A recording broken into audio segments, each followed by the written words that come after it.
Man, I don't know what happened over this Klavanless weekend, but I turned on the TV and on CNN, there were all these women and gay men getting super emotional. Here's a sample. His name was Private Emmanuel Mensah, and he immigrated from Ghana, a country Donald Trump apparently thinks produces very subpar immigrants.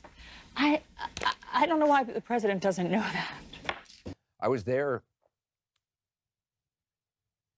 when a 5-year-old boy named Monley was rescued after being buried for more than 7 days. Do you know what strength it takes to survive on rainwater buried under concrete?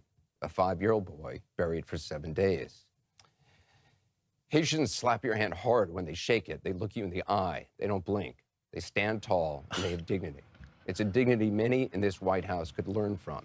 Those comments are frankly disgusting. There's other language I'd like to use, but we are on television. Now, don't get me wrong. Some of my best friends are women and gay men. I'm even married to one of them. I'm guessing a woman. And if women and gay men get a little weepy and over-emotional from time to time, hey, it's no problem. Maybe that's just the way they are.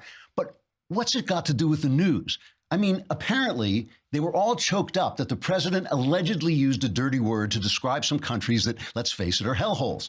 That gives the women and gay men at CNN the sads, because they feel people from these countries should be able to come here to America anytime they want, because their countries are hellholes. But you shouldn't say they're hellholes, because then CNN gets the sads. My question is this.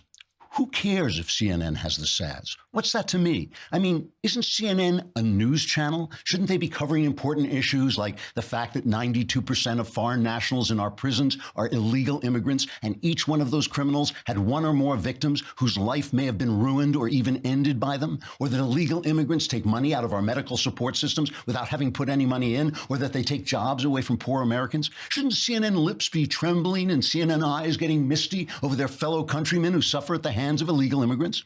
And another thing, given that CNN has gotten story after story wrong recently, whether it was saying that Donald Trump Jr. received an email from WikiLeaks on one date when it was really a different date, or saying that members of the Trump team had ties to a Russian investment fund when they didn't, or calling Jim Acosta a White House reporter when he's obviously just a buffoon, shouldn't they triple check their sources on these stories before they burst into tears about them?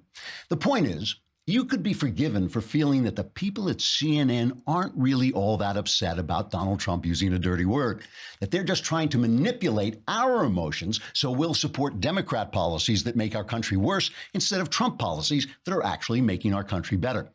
So here's my suggestion.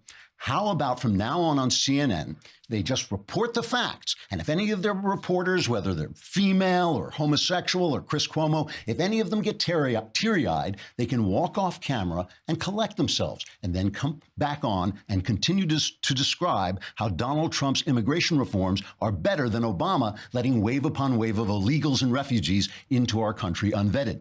Then they can go off screen and cry some more. Or just go home, because no one's watching them anyway. Trigger warning, I'm Andrew Klavan, and this is The Andrew Klavan Show.